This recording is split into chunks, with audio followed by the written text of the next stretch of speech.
नमस्कार। आज इस वीडियो में मैं आपके सामने सेठ गोविंद दास के एकांकी ईद और होली के उद्देश्य पर बातचीत करूंगा। सेठ गोविंद दास हिंदी साहित्य के एक बहुत ही महत्वपूर्ण नाटककार और एकांकीकार हैं। इनके नाटक और एकांकी भारतीय संस्कृति, भारतीय इतिहास के गौरवपूर्ण अतीत को हमारे सामने रखते हैं। सेठ गोविंद दास हिंदी के भी प्रबल समर्थक थे, पक्षधर थे। उच्चतर मानवीय मूल्यों की प्रतिस्थापना करने में सेठ गोविंद दास एक सफल एकांकीकार के रूप में हमारे सामने आते हैं।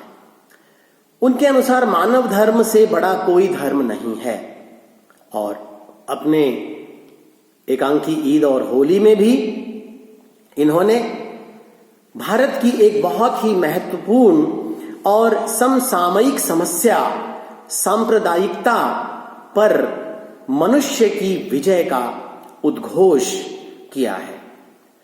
एकांकी में दो अबोध छोटे छोटे बालक हैं, राम और हमीदा। एक हिंदू है, एक मुस्लिम है।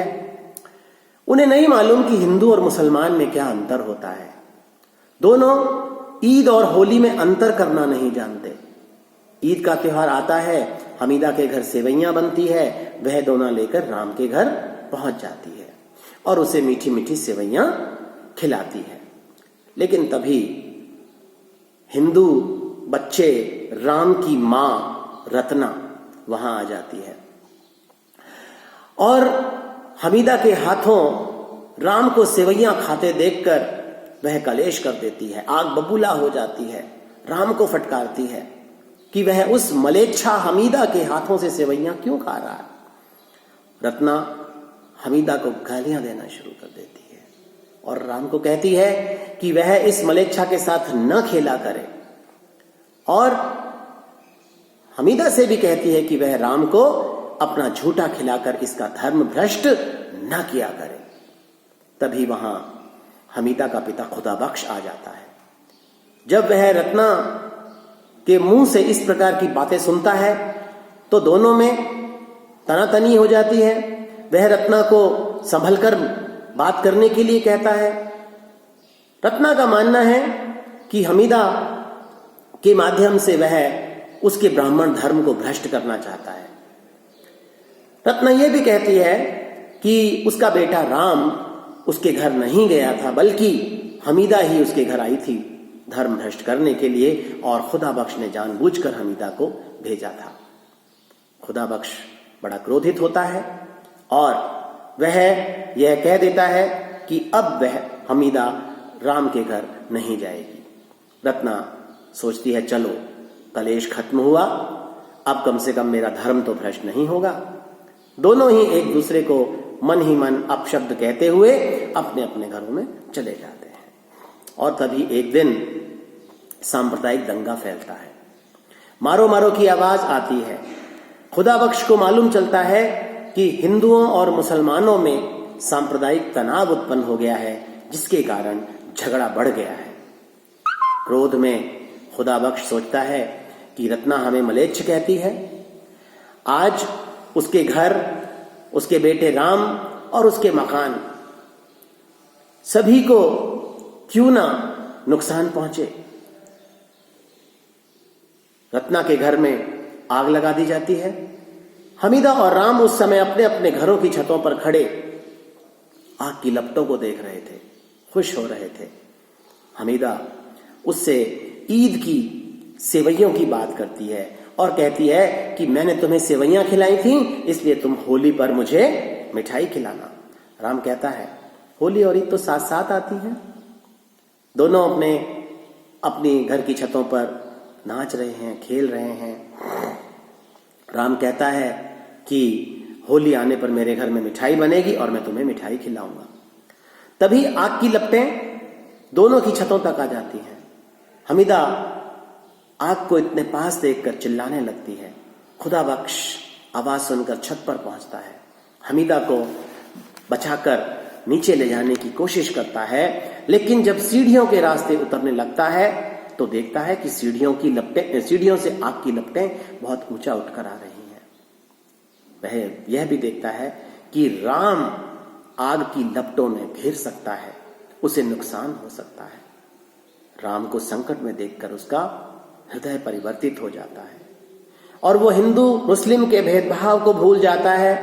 बस अब उसे राम के रूप में एक बालक दिखाई पड़ रहा था। उसके हृदय में मानवता उत्पन्न हो जाती है। वह राम को वहीं रुकने के लिए कहता है और राम और हमीदा दोनों को उठाकर अपनी भुजाओं में भरकर नीचे उतरने का प्रयत्न करता है। इस प्रयत्न में वो खुद जल जाता है, उसको चोट पहुंचती है, लेकिन राम और हमीदा दोनों बिल्कुल सही सलामत बच जाते हैं। अब अगले दिन का दृश्य एकांकी में उपस्थित होता है कि राम और हमीदा दोनों एक दोने में मिठाई खा रहे हैं। तभी खुदा बख्श वहां आता है। वह रत्ना से कहता है कि देखो बहन, तुम्हारा धर्म भ्रष्ट हो रहा है। तब रत्ना कहती है कि राम का धर्म भ्रष्ट नहीं हो रहा, अपितु वो धर्म निभाना सीख रहा है, वह सच्चे धर्म को सीख रहा है। वस्तुतः रत्ना अपने किए पर शर्मिंदा हो जाती है। भली भांति वो समझ जाती है कि सच्चा धर्म मानवता का धर्म है और इससे ऊपर कोई धर्म नहीं है। हिंदू, मुस्लिम, सिख, ईसाई, जैन, बौद्ध धर्म, पारसी आदि धर्म मनुष्य के बनाए हुए हैं और ये सब संकुचित धर्म की श्रेणी में आते हैं। असली धर्म मानव धर्म है। इंसान को एक दूसरे के सुख में, एक दूसरे के दुख में काम आना चाहिए। रत्ना खुदा बख्श से ये भी कहती है कि उसने राम को बचाया और बहुत बड़ा उपकार किया है और वो इस उपकार को जीवन भर नहीं भूल सकती। तब खुदा बख्श का कहना है कि हमीदा को वह लेकर नीचे आ रहा था, तभी उसने देखा कि राम मौत के मुंह में जा रहा है, तो न जाने कैसे अल्लाह का एक पैगाम उसे मिला और उसने राम की जिंदगी बचाने के लिए अपने आप को तैयार कर लिया। खुदा के इस पैगाम को उसने निभाना ही था।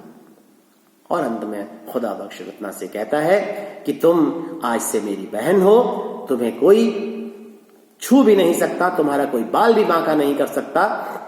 और दोनों के दोनों इस बात से सहमत होते हैं कि इन दोनों बच्चों ने हमें काफिर और मलेच्छ होने से बचा लिया। इस प्रकार सेठ गोविंद दास ने इस एकांकी में हमारे समक्ष यह प्रदर्शित करने की कोशिश की है कि बच्चे भगवान का रूप होते हैं, या यूं कहें कि खुदा की नियामत होते हैं, जो हिंदू और मुसलमान के भेद को नहीं समझते और न ही कभी इस आधार पर कोई अंतर करते हैं। लेकिन रत्ना और खुदा बख्श दोनों के दोनों समझदार थे, बड़े थे, लेकिन फिर भी हिंदू मुस्लिम का भेद करते थे। अपने अपने बच्चों के मन में वे धार्मिक संकीर्णता का विष भी घोल रहे थे। और इतना ही नहीं, एक दूसरे से घृणा करते थे, एक दूसरे को गाली गलौज करते थे। लेकिन दूसरी तरफ बालकों की अबोधता, उनकी पवित्रता, उनकी भेदभाव रहित दृष्टि खुदा बख्श के हृदय में सच्ची मानवता के अंकुर पैदा कर देती है। और यही रत्ना के साथ भी होता है।